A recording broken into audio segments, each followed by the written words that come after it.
Hello everyone, जय श्री राधे। चलिए geometry के क्वेश्चन को आज देखते हैं, जो कि परीक्षा के दृष्टिकोण से बहुत ही महत्वपूर्ण है। इस तरह के क्वेश्चन सवाल आते ही हैं। चलिए सॉल्व करते हैं। देखते हैं पहले क्वेश्चन को। यदि दो समरूप त्रिभुज के क्षेत्रफलों का अनुपात 25:64 है, तो उनके संगत भुजाओं का अनुपात क्या होगा। संगत भुजाओं का अनुपात क्या होगा, ये हमें ज्ञात करना है।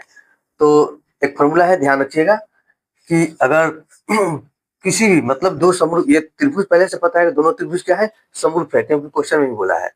और इसके भुजाओं का, यानी किसी भी भुजा का रेशियो पूछ रहा है, तो भुजा का रेशियो का मतलब ए बी बटा डी ई बराबर एरिया ऑफ त्रिभुज ए बी सी बटा एरिया ऑफ त्रिभुज डी ई ए। ये फॉर्मूला हमें ध्यान रखना होगा इस तरह का, यानी उन दोनों त्रिभुजों के एरिया का वर्गमूल निकाल देना है, तो हमें भुजा का अनुपात मिलेगा। तो देखते हैं, एबीसी का क्षेत्रफल कितना दिया हुआ है, 25, और डीएफ का 64।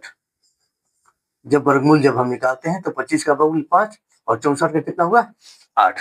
यानी इस तरह हमारा करेक्ट आंसर क्या होगा, 5:8।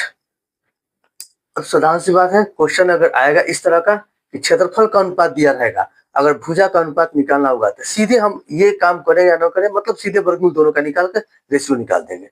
ठीक है। अगला क्वेश्चन को देखते हैं। यदि दो समरूप त्रिभुज के क्षेत्रफलों का अनुपात 25:64 है, तो उनके संगत माध्यिकाओं का अनुपात क्या होगा।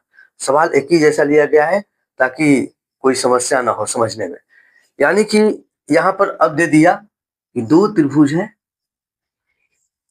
उसी जैसा ए बी सी और डी ई एफ, और एक यहाँ माध्यिका दिया हुआ है ए एम, और इसका माध्यिका दिया हुआ है डी एम। अब यहाँ आपसे कह रहा है कि माध्यिकाओं का अनुपात क्या होगा, तो इसमें भी वही करना है, एरिया ऑफ त्रिभुज ए बी सी बटा में एरिया ऑफ त्रिभुज डी ई एफ। सेम है क्वेश्चन, मतलब 25/64 यानी 5/8। ठीक है, तो यहाँ पर भी आंसर क्या होगा इसका, 5/8। यानी कहने का मतलब यहाँ पर यह है कि चाहे इसके भुजाओं का अनुपात निकालना हो, चाहे माध्यिकाओं का अनुपात निकालना हो, चाहे शीर्षलंब या ऊंचाइयों का अनुपात निकालना हो, या कोण समद्विभाजकों का अनुपात निकालना हो, हमेशा बस यही फॉर्मूला है कि उस दोनों त्रिभुज के क्षेत्रफल का वर्गमूल बस निकाल देना है, उसका रेशियो में करके उसका वर्गमूल निकाल देना है, तब जाकर सही आंसर मिलेगा। तो सबका आंसर बस एक ही आएगा हमारा, 5:8। चलिए अगले प्रश्न की ओर देखते हैं, क्वेश्चन नंबर 5 को। दो समरूप त्रिभुज की संगत भुजाओं का अनुपात, इसमें अब की बार भुजा का अनुपात दिया है, तब पूछ रहा है कि क्षेत्रफल का अनुपात क्या होगा। तो जब भुजा का अनुपात दिया रहे और क्षेत्रफल का अनुपात पूछे, तो दोनों का स्क्वायर कर देना है। मतलब 4 का स्क्वायर कितना हो जाएगा, 16, और 9 का स्क्वायर 81, यानी 16:81। कोई दिक्कत, जब भी दिया रहे संगत भुजा का अनुपात और क्षेत्रफल का अनुपात पूछे तो दोनों को स्क्वायर कर देना है। ठीक है। दो समरूप त्रिभुज की संगत, चाहे माध्यिकाओं का या कोण समद्विभाजकों का या शीर्षलंबों का या ऊंचाइयों का, किसी का भी अनुपात दिया रहे और पूछ रहा है कि क्षेत्रफल का अनुपात क्या होगा, तो बस दोनों को स्क्वायर कर देना है। यहाँ पर संगत माध्यिका का अनुपात 4:9 दिया है, या कोण समद्विभाजक का अनुपात दिया है 4:9, या शीर्षलंब का अनुपात दिया है 4:9, ऊंचाई का अनुपात दिया है 4:9, और पूछ रहा है कि क्षेत्रफल का अनुपात क्या होगा। तो 4 का स्क्वायर 16, 9 का स्क्वायर 81, यानी हमारा आंसर बी होगा। ओके, ठीक है। आगे देखते हैं, कह रहा है कि दो समरूप त्रिभुज के भुजाओं का अनुपात 4:9 दिया है। ये दो समरूप त्रिभुज है जिनके भुजा का अनुपात कितना दिया है, 4:9।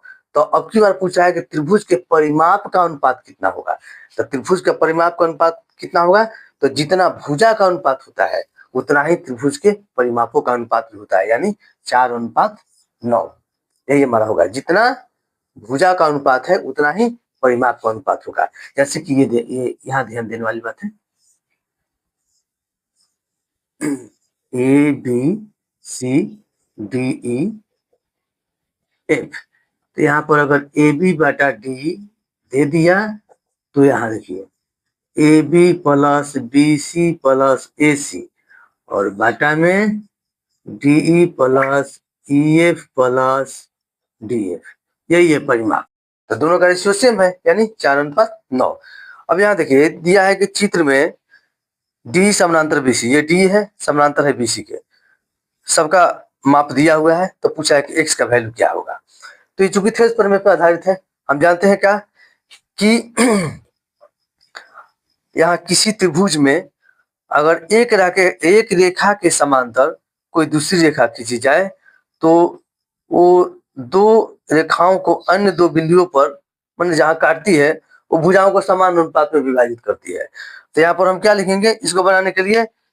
इसको बनाने के लिए हम लिखेंगे कि AD बाटा में DB बराबर AE बाटा में EC।